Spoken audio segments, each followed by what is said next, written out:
siempre salió en los primeros lugares. Y, por ejemplo, la gente en Aguascalientes calificaba como altísima la oferta cultural en Aguascalientes. Y en el DF la gente la calificaba como pésima. Y bueno, ahí objetivamente tú lo podías medir en número de obras de teatro, número de cines, no sé qué, y era la locura, ¿no es cierto? Entonces, insisto, tiene que ver, sí, con esto y tiene que ver con lo otro que comentabas al final, que es la cuestión de identidad. Es decir, estamos asumiendo, todos estos estudios parten de la idea de que la realidad es algo dado que hay que medir. Y estamos dándole la vuelta a que la realidad es algo que está cambiando mucho y le estamos dejando un poco como que se construya a sí misma, ¿no? Sí. Bueno, son muchas preguntas, la verdad. Yo les agradezco los comentarios, nos ayudan, digo, sobre todo, Fernando, tienes toda la razón. Ahorita diría alguna cosa sobre eso. Digamos, cuando uno estudia subjetividad como tal, pues sí, debe ser un concepto múltiple, ¿no? y complejo, como por lo demás todos los conceptos. Si uno piensa bien sobre el concepto de ingreso, es un concepto que no se debería medir solo con el salario monetario, digamos, ¿no? Todos los conceptos están sujetos a ser medidos de manera multidimensional, todos, porque todo está imbrincado. El problema es qué elecciones hace uno y por qué las hace. No hay ningún concepto simple, digamos, ¿no? Todos pecan de lo que está pecando esto. Ahora, ¿por qué se hace así? Pues se hace por una razón estrictamente práctica, porque hay un acuerdo internacional, estrictamente un acuerdo internacional de cierta comodidad, donde se asumieron 3 escalas de una manera simple para hacer comparables ciertos datos. Entonces tiene una razón estrictamente práctica, de resumirlo a una sola pregunta.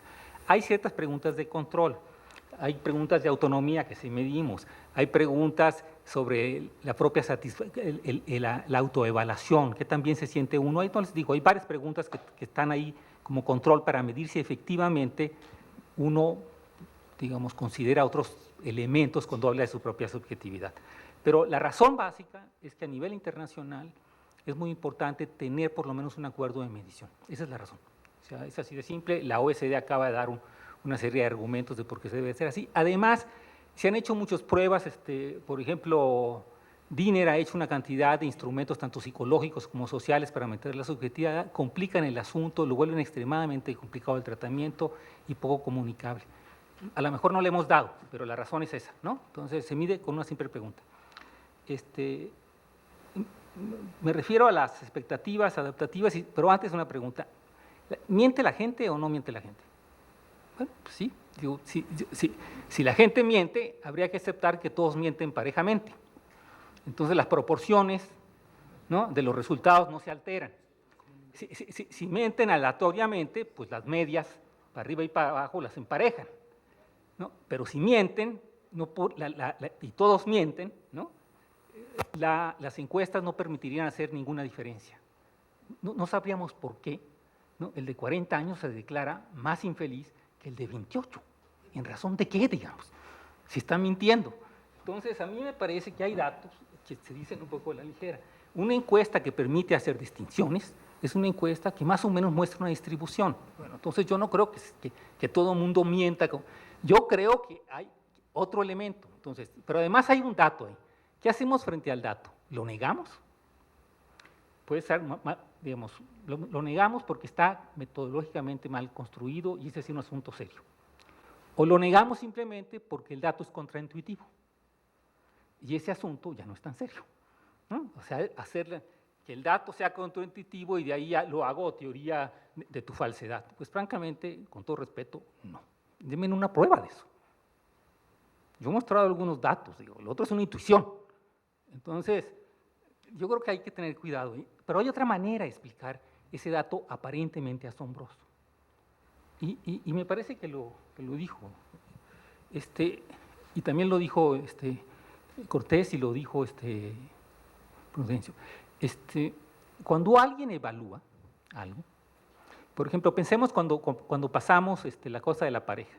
Pues sí, ¿no?, lo quiere, le gusta, tiene un alto nivel de satisfacción o mediano nivel de satisfacción sexual, salen juntos, pero fíjate bien que no le gusta el tipo, le gusta salir juntos, pero hay mucho descontento por el tipo de actividad que hacen, por el estatus social hay una serie de elementos que uno pondera, es decir, pone en la balanza.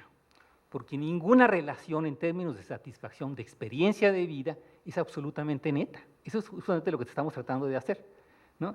Bueno, ¿te satisface el ingreso? No, pero en ningún nivel te satisface el ingreso. Bueno, pues me satisface porque me permite tomar el camión. Y entonces uno pondera, y lo que quiero decir que esa ponderación presupone evaluación. Cuando uno dice que la gente tiene tal nivel de satisfacción de vida, ojo, no está diciendo, perdón, que a él le va de poca. Le está diciendo que entre los asuntos malos y los asuntos buenos, por alguna cosa que no sabemos, él evalúa y pondera ciertos criterios más que unos. Por ejemplo, pensemos en esto, lo de la U. Ahorita están haciendo una serie de estudios en Europa. La gente se pregunta, bueno, ¿cómo es posible que exista esta U con la edad? ¿No? Si cuando uno, después de cierta edad, lo que no puedes negar es que empiezan a reducirte el número de experiencias, ¿no? Dejas de hacer deporte, se te reduce la socialidad, una serie de fenómenos, ¿no? Mientras más joven eres, puedes tener más experiencias, experimentar más cosas, subirte en un camión, andar en bicicleta, todos los que ustedes quieran. ¿Cómo es posible que frente a esta reducción de experiencias registremos un elevamiento de la satisfacción? Bueno, esta es una pregunta que me parece importantísima. Bueno, lo que hemos llegado a la conclusión es que con la edad uno va midiendo, valorando de manera distinta los dominios de vida. Por ejemplo, con la edad valoran mucho, son mucho más selectivos en el uso del tiempo.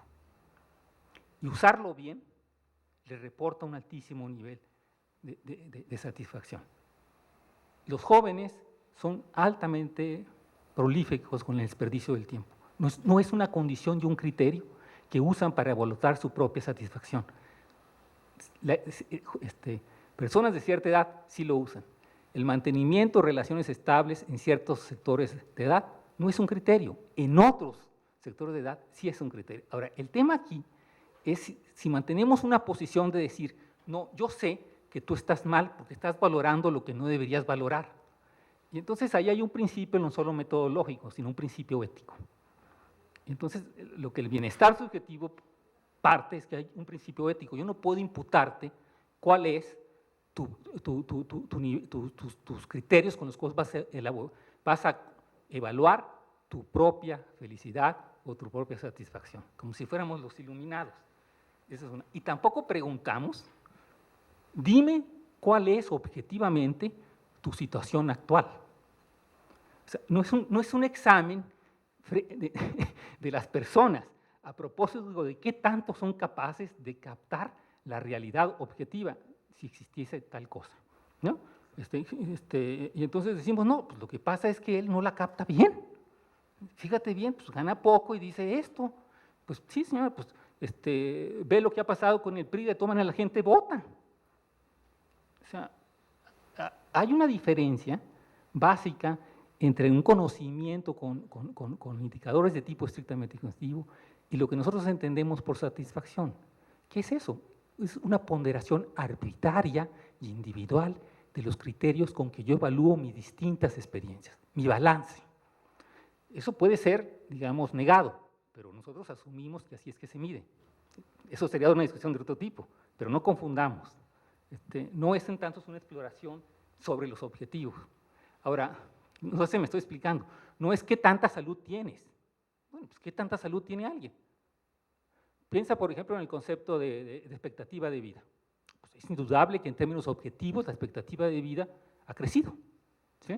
Pero cuando tú preguntas sobre calidad de vida, el indicador no es exactamente igual de alto, porque hay gente que tiene enfermedades crónicas, aunque vive más, ¿no?, que hace 30 años.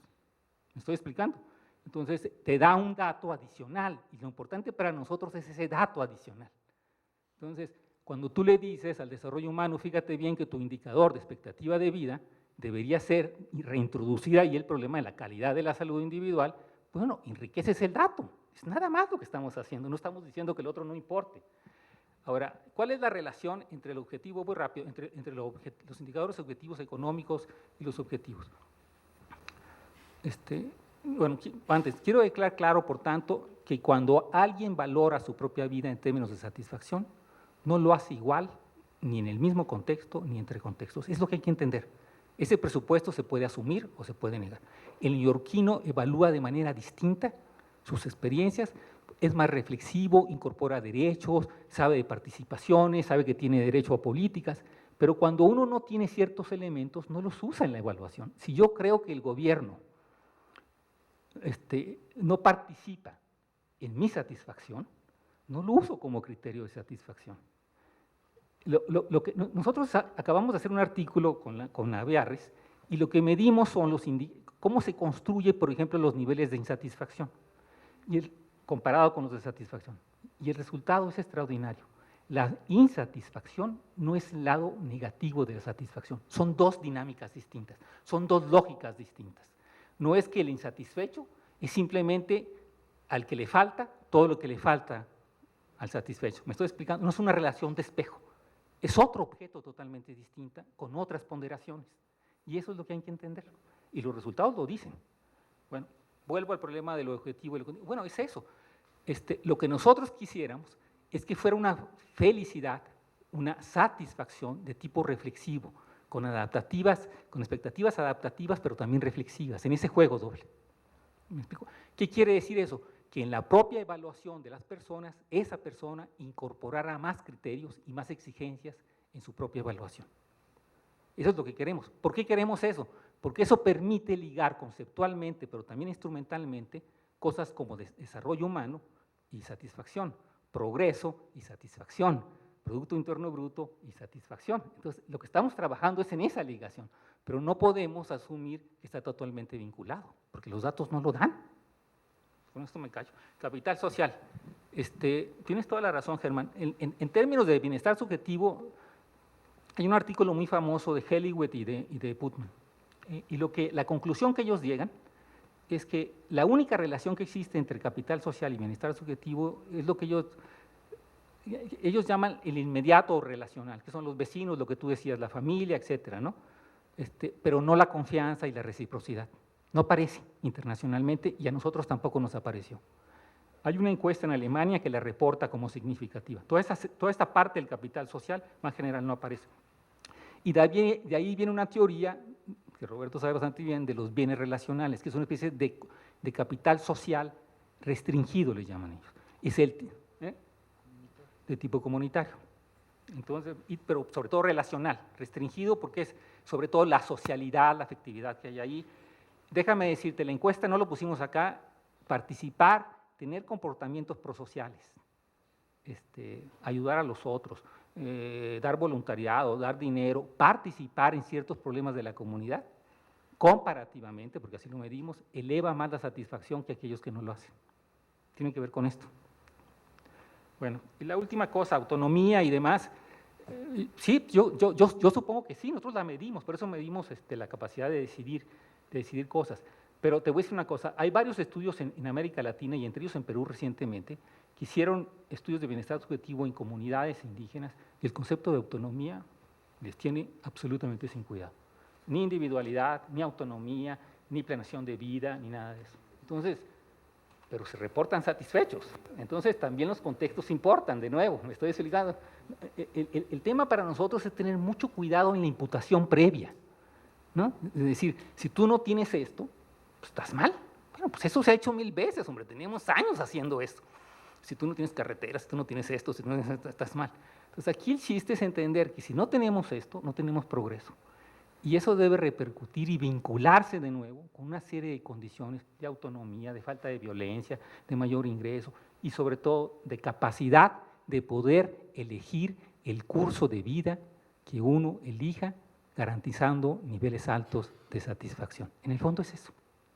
Cuando hablamos de bienestar subjetivo estamos diciendo construyamos políticas que por un lado nos vinculen con el progreso en el sentido económico y por el otro construyamos un ambiente institucional, social y político donde la gente puede elegir sus recursos de vida con niveles suficientes de satisfacción y de modo sustentable. ¿Es eso? Bueno, pues hemos tenido, como dijo el doctor Cortés, un buen comienzo también para nosotros. Hay mucho que meditar y mucho que discutir. Espero que más allá de una discusión metodológica y conceptual que hay que dar, ¿no? Tengamos también la oportunidad de preguntarnos en algún momento por dónde caminar en la dirección señalada por ti ahora, es decir, Y articular las dos. dónde y cómo caminar en esto que ustedes todos aquí, con excepción mía, llaman políticas públicas. Sí, ¿por dónde ir en esta materia y cómo no contribuir, ¿no?, a una mayor confusión en la materia? Porque para mí, por lo menos, la pertinencia y relevancia de empeños como este estaba en gran medida cifrada en la capacidad que tengan de incorporarse a una reflexión más amplia y compleja sobre lo que yo llamaría el desarrollo. Es que tiene que ver con eso. Tiene que ver con eso. Bueno, pero entonces hay que hacer explícitos, por un lado, las dificultades de integración en este momento de los diferentes enfoques de evaluación de esto. Y luego, bueno, digamos, que no sirvan investigaciones de este calado y de este calibre para reforzar, pues, una situación que no se trata de que nosotros desde la sabiduría le imputemos al resto de la sociedad, es que lo vivimos todos los días. Hay una situación que llamábamos en el pasado conformismo, fatalismo y resignación.